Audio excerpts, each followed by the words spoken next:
श्री शिवाय नमः।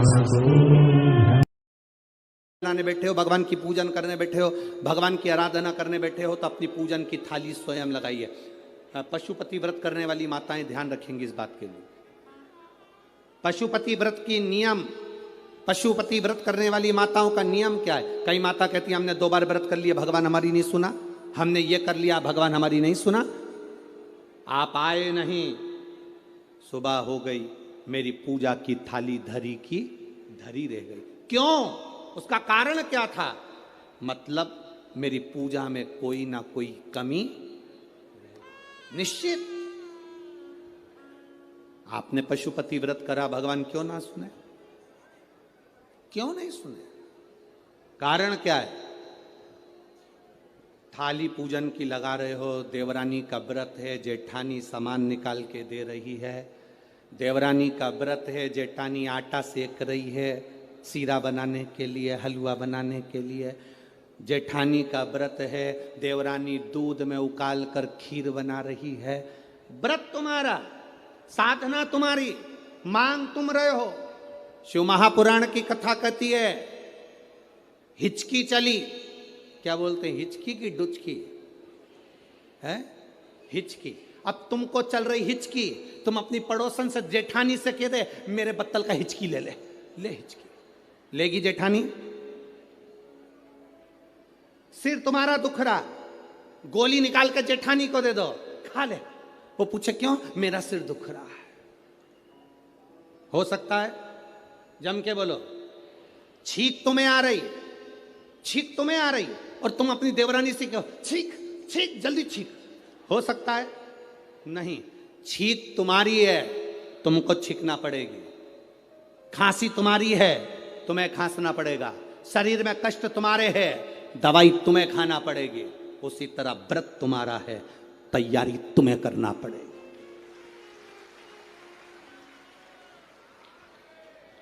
गलती हम करते हैं।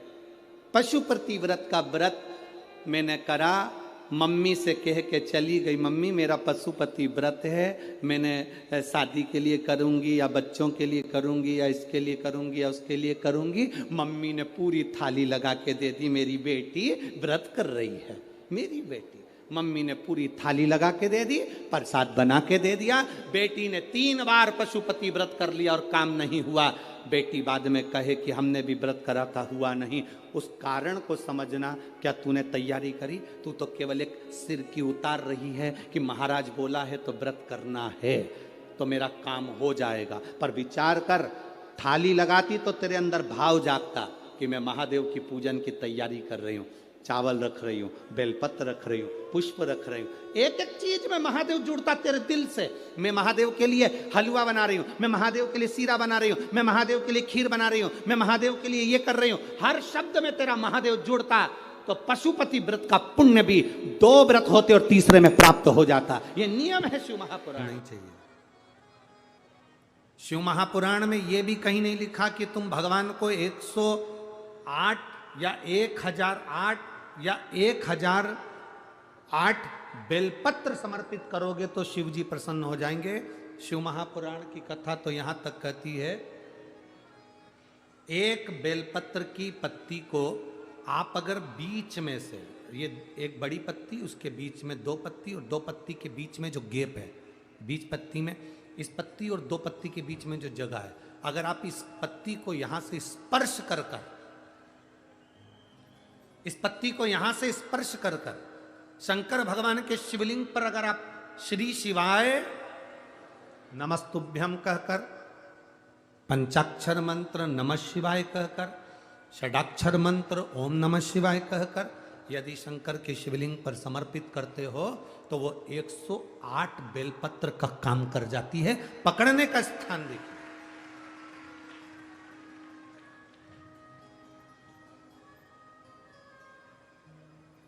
ये स्थान की बड़ी मूलता है, जो थोड़ा सा समझेंगे अपन, थोड़ा ध्यान देंगे तो ये जो ये स्थान है ये बड़ा मूल माना गया। बेलपत्री की बड़ी पत्ती, नीचे की 2 पत्ती, उसके बीच में जो खाली डंडी जो दिख रही है, इसको अगर पकड़कर बेलपत्र समर्पित कर रहे हैं तो 108 बेलपत्र के बराबर हमें फल प्राप्त हो रहा, 108 बेलपत्र। और समझिएगा, मान लो आपके पास में ना पीला चंदन है, ना लाल चंदन है, ना अक्षत है, ना पुष्प है, ना कोई सामग्री है, ना दिया है लगाने के लिए।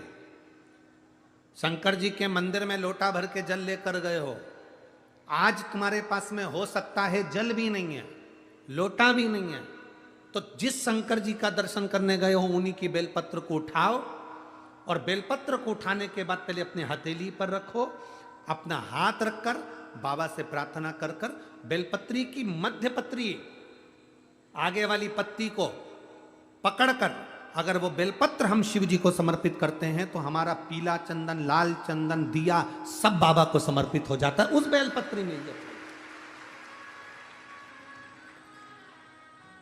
एक बेलपत्री का सुख हमारे जीवन का एक आनंद दे देता है। हम तो यहां तक कहेंगे, अगर कभी जिंदगी में तुम्हें लगे कि गुरुजी मेरा पैसा फंस गया, नहीं मिल रहा है, या मेरा पैसा अटक गया, नहीं मिल रहा, या मेरा घर में धन नहीं है, बहुत तकलीफ की जिंदगी चल रही है, आप ये बेलपत्री का जो 2 पत्ती है ना, ये 2 पत्ती इस जगह से पकड़कर, आपको लग रहा है कि पैसा नहीं है, काम बहुत बड़ा अड़ा है, बेटे की शादी, बेटी की शादी, या मकान या दुकान, कोई काम अड़ गया, ये 2 बेलपत्री की पत्तियों को पकड़कर अपनी कामना कर कर शिव जी को समर्पित करो और 1 लोटा जल बाबा को चढ़ाना प्रारंभ करो। 20 से 22 दिन इंतजार करना, मेरा बाबा हाथ पकड़कर कुबेर भंडारी भंडार जरूर भरेगा।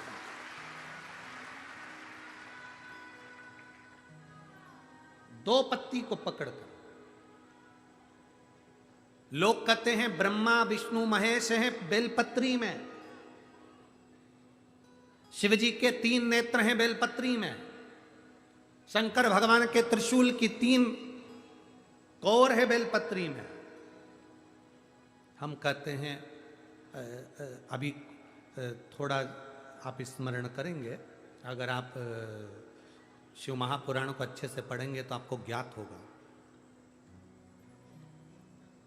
कुबेर को धन देने वाले कौन है? बोलते जाओ जरा जमकर, कुबेर भंडारी, कुबेरेश्वर महादेव, मतलब शिव शंकर कुबेर को धन देते हैं। जिस समय पर भगवान विष्णु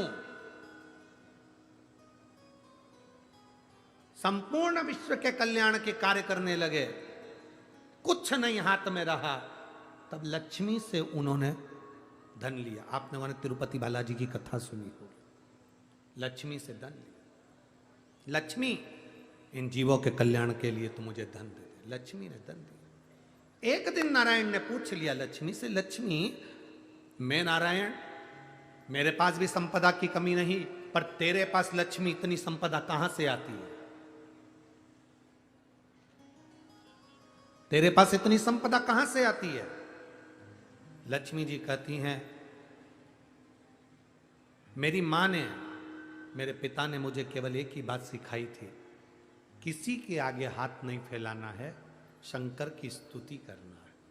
लक्ष्मी जी कहती हैं, जब मुझे जरूरत पड़ती है मैं कुबेर को साथ में लेकर पहुंचती हूं। बेलपत्री की ये बीच वाली पत्ती है शिव, माता लक्ष्मी और कुबेर, उन दोनों के सामने हाथ पसार कर कुबेरेश्वर महादेव से मांग रहे हैं, भगवान शंकर से मांग रहे हैं। लक्ष्मी जी कहती हैं, वो शिव मुझे प्रदान करते हैं दोनों हाथों से, और मैं वो लेकर आती हूं जनमानस के कल्याण की। जब हम शिव जी को बेलपत्र चढ़ाते हैं तो इस तरह से पकड़कर जब हम कामना कर कर चढ़ाते हैं, इन दोनों पत्ती को लक्ष्मी और कुबेर का स्मरण कर कर, कुबेरेश्वर बाबा का स्मरण कर कर जब हम शिव जी को समर्पित, हाँ थोड़ा सा ध्यान देंगे, बेलपत्री की जो डंडी होती है वो शिवलिंग पर जब चढ़ाई जाए तो जब हम 2 पत्तियों को पकड़कर चढ़ाएंगे तो इस डंडी का मुख, जहां अशोक सुंदरी की जगह है, जहां से पानी बहता है, इस डंडी का मुख उस ओर होना चाहिए, बस इतना जरूर इसमें, तो डंडी का मुख उस ओर हो जहां पानी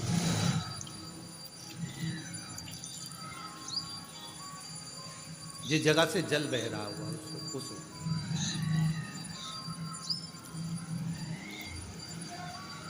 20-22 दिन प्रैक्टिकल करना।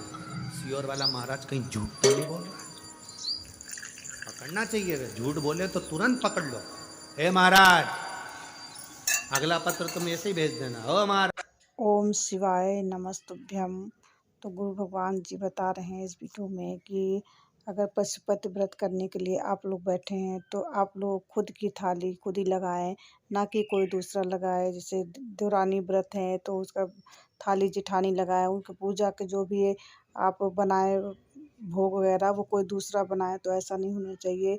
अगर आपको अपना व्रत करना है और अपने हिसाब से अपना चीज़ मांगनी है या उसका पूरा करना है तो आपको खुद ऐसा करेंगे तो भगवान नहीं सुनेंगे। तो हम लोग कहते हैं आप आए नहीं, आपने मेरा सुना नहीं, हमने पूजा भी किया, हमने सब कुछ किया और आपने बिल्कुल मेरा कुछ भी सुना नहीं है। तो हम भगवान पर दोष लगाते हैं। भगवान का दोष नहीं, इसमें हमारा खुद का दोष होता है। तो पशुपति व्रत रखें तो आप खुद ही अपना पूरी तैयारी अपना खुद ही करें।